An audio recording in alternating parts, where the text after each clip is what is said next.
Okay, today we are diving deep into a process that shapes almost every major workplace you can think of, collective bargaining.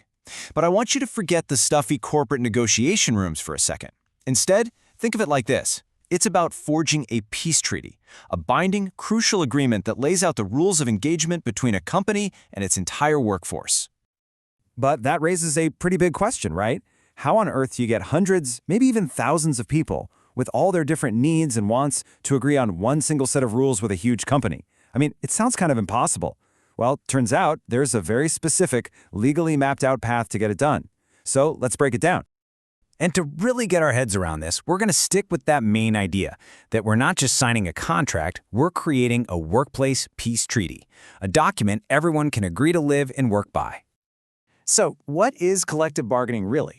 Well, it's the official process where a union, which acts as the collective voice for all the employees, sits down with an employer, and they hammer out the absolute core of the job: wages, hours, and all the other conditions of employment. The document that comes out of all this, that's the Collective Bargaining Agreement, or CBA. That's our peace treaty. But here's the thing. You can't just show up and demand to negotiate a treaty. First, you've got to earn your spot at the table. And to do that, you need a very specific set of legal keys to even unlock the door. The law calls these the 4 jurisdictional preconditions, which is a mouthful. It's easier to just think of them as 4 keys you absolutely must have. First, the union has to be the one and only certified representative for the employees. Second, they got to have the paperwork to prove it. Third, they have to send a formal, official demand to bargain. And fourth, they have to come prepared with a draft of what they're proposing. If you miss even one of these, the employer legally doesn't even have to talk to you. So what if the union has all 4 keys, but the employer just ignores them? This is where the law gets really serious. A landmark case basically said that if a union does everything right and the company still refuses to come to the table, the union's proposed contract can automatically become the final, legally binding deal. Talk about a powerful reason to show up and negotiate. All right, you've used your keys, you're at the table. Now what? Well, the negotiation itself isn't some chaotic free-for-all. There are some fundamental rules of engagement that both sides absolutely have to play about. And at the very heart of this whole process is one guiding principle: good faith bargaining. Now, this doesn't mean you have to say yes to every single demand. What it does mean is that both the union and the employer have a legal duty to show up and negotiate with a genuine, honest intention of actually trying to reach an agreement. And this slide really breaks it down perfectly. On the left, that's what good faith looks like. You're meeting promptly, having real, meaningful discussions, and you actually want to find a middle ground. That's the legal requirement. But on the right, you've got its evil twin, surface bargaining. This is when one side is just faking it, showing up but using stalling tactics, with zero real intention of ever signing a deal. That's not just bad practice, it's illegal. It's called an unfair labor practice, or a ULP. Now, here's something that trips people up. What if one side comes in asking for something totally wild, like $1 million salary for everyone? Well, that has a name: blue sky bargaining. And surprisingly, the law doesn't see this as acting in bad faith. It just sees it as a negotiation tactic, an ambitious opening move. It might be unrealistic, but it's perfectly legal. Okay, so let's fast forward. You've negotiated in good faith, and now you're forging the actual agreement, the CBA. These documents have a really interesting structure, especially when it comes to how long they last. You see, a CBA really has 2 different clocks ticking at the same time. The representation part, the piece that just says this is the union in charge, that's locked in for 5 years. That's for stability.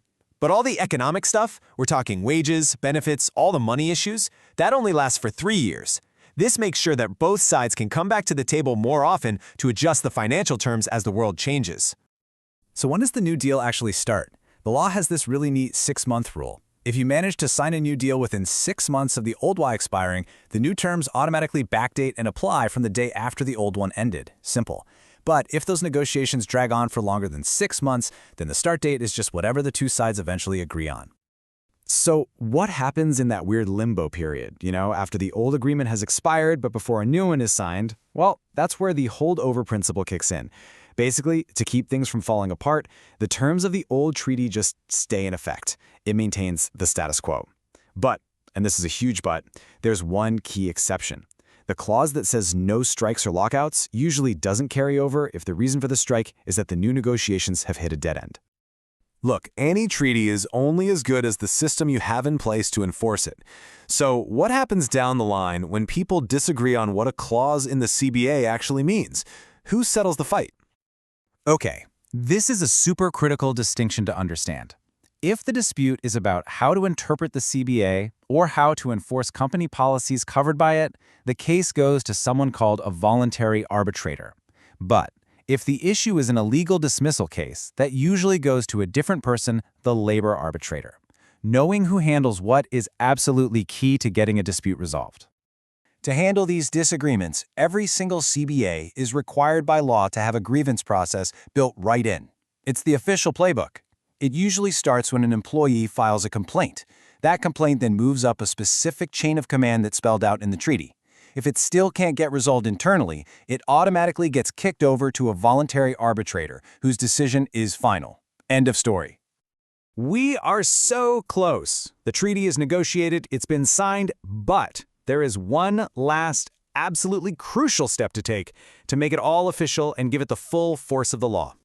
The CBA has to be registered with the Bureau of Labor Relations. And listen, this isn't just a bit of paperwork.